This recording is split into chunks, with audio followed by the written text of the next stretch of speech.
গায়ের জোরে পেশিবাজি কখনোই চিরস্থায়ী নয়, কারণ বয়স এবং ক্ষমতা কখনোই চিরস্থায়ী হয় না। একটা সময় অন্যায় ও জুলুমের প্রতিফলন আপনার ঘাড়ি চেপে বসবে, হোক সেটা আজ অথবা কাল। সুপ্রিয় বন্ধুরা, আমরা শুরুতেই দেখছি একজন বখাটে চরিত্রের ব্যক্তির আগমন। কিছু বুঝে ওঠার আগেই সজোরে একজন ব্যক্তিকে থাপড় মেরে বসে। সম্ভবত মনে হচ্ছে গায়ের সাথে অর্থাৎ কিঞ্চিত পরিমাণ টাচ লেগেছে, যেটার কারণে কিন্তু এই যে এত বাক বিদণ্ড।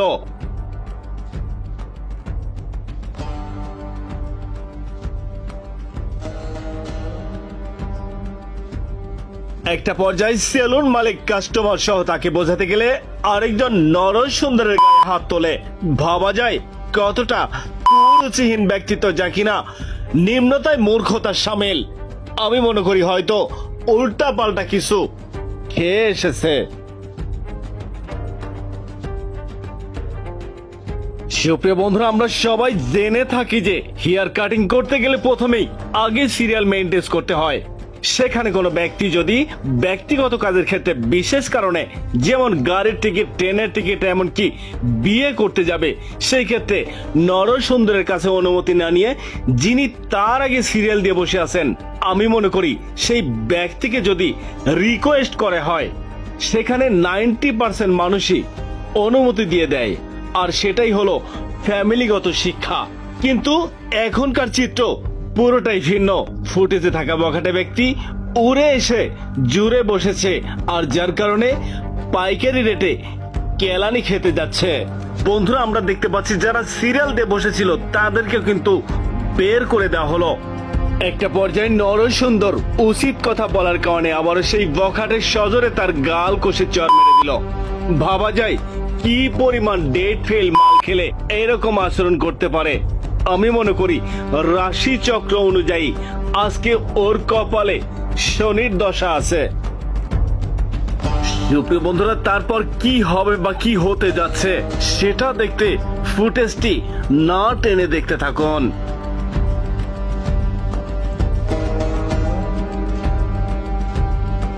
আবারও কিন্তু নিয়ন্ত্রণ হারিয়ে যাচ্ছে।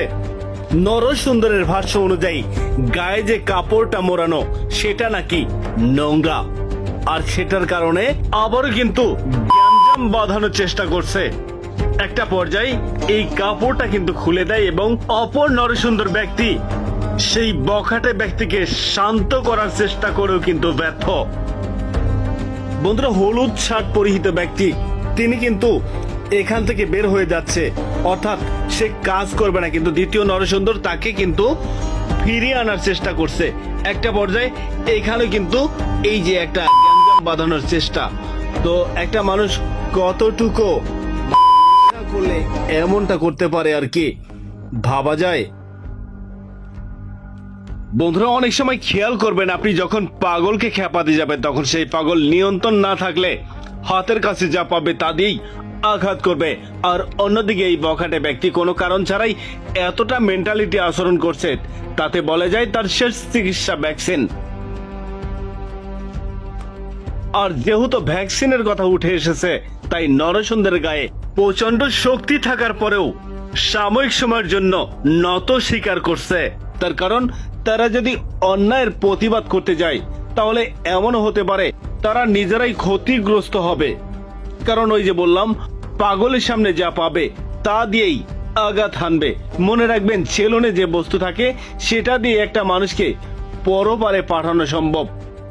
যা হোক, সবুরে যখন মেওয়া ফলে 10 মিলে যুক্তি বলে, শাটার নামিয়ে দেয়। এক পর্যায়ে সবাই মিলে কঠিন কেলানি দেয়। সুপ্রিয় বন্ধুরা, পরিশেষে সবার উদ্দেশ্যে একটা কথা বলতে চাই, যারা গায়ের জোরে গলা বাজিয়ে এমনকি নিরীহ ব্যক্তির উপর অন্যায় অবিচার করে, আমি তাদের উদ্দেশ্যে বলছি, দয়া করে যেখানে সেখানে ভাব নিতে যাবেন না। কারণ সব জায়গায় নেতাগিরি চলে না। স্থান কাল না জানলে পরিণতি এমনটাই হওয়া স্বাভাবিক। এবার ঠেলা সামলাও, ঈদ কেমনে কাটবে।